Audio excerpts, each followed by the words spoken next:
And the quadrant was the four people that make up the world of business. E stands for employee, S stands for self-employed, B stands for business owner, and I stands for investor. So my poor dad always said to me, you know, son, go to school and get a job. So he was programming me to come here. But I kept saying, but I want to be rich. My mother says, yeah, don't listen to your dad, you know what I mean?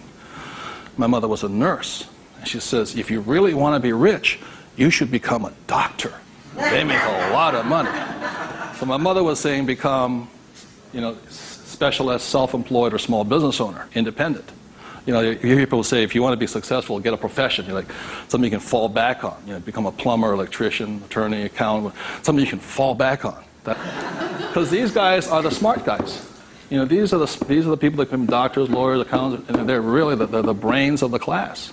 My rich dad said to me, you know, Robert, you make a lousy employee. You can't follow orders. You don't like sitting still. And you're not very smart. I said, right. He says, you'd be very good over here. He says, because these guys aren't that smart. And that's the truth. That's why some of the richest people on earth are over here, because they're not smart. But they know how to surround themselves with smart people. And that's one of the biggest differences. And the other part is the investor. And the investor uses a different mentality, different emotions. The investor wants their money to work for them. And their words are, what's my return on investment? How soon do I get my money back? See, most people have the money in a 401k. That's not an investment plan, it's a savings plan. An investor would not do that because it ties that money up too long. I want my money in and I want my money out. I want to know when it comes back to me. It's called velocity. How soon do I put it in? How soon does it come back? Savers put it in and they leave it there forever. It's a different value system.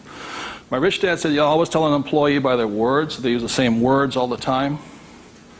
So an employee will always say, I'm looking for a safe, secure job with benefits. Always.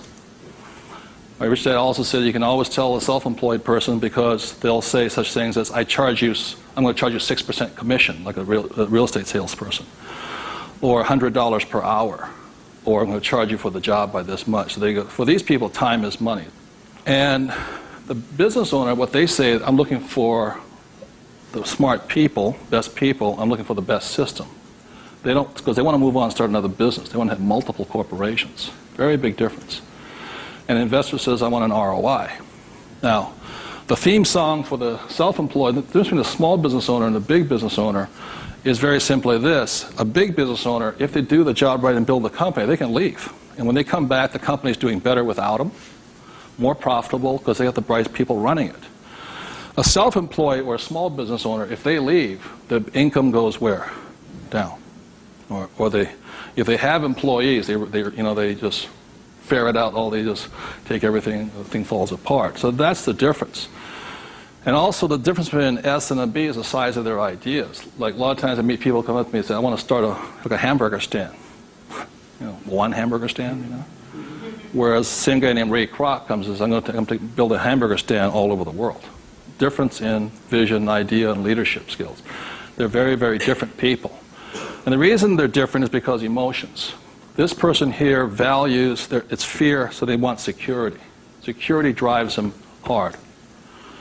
So they're fearful. This person over here is lack of trust.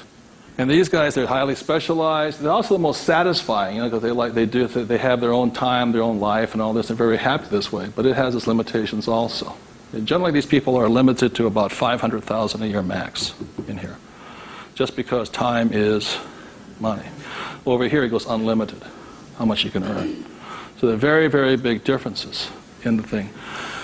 The investor here, their thing is they're neutral, emotionally neutral. In other words, what that means is they don't care if you're winning or losing. When somebody says, I go to somebody, the stock market's going to crash. But mutual funds get wiped out. They're not neutral. They're reacting. A true investor doesn't care if the market goes up or the market comes down because they're going to make money either way. That's an investor. They really do not care. They know that losing is part of winning. It's called money management, how well you do that and all this. Very, very neutral. And this person over here, the emotion is patience. You have to be patient. These guys want to get paid now. These people may not get paid, and the average, 3 years, right? They don't get paid.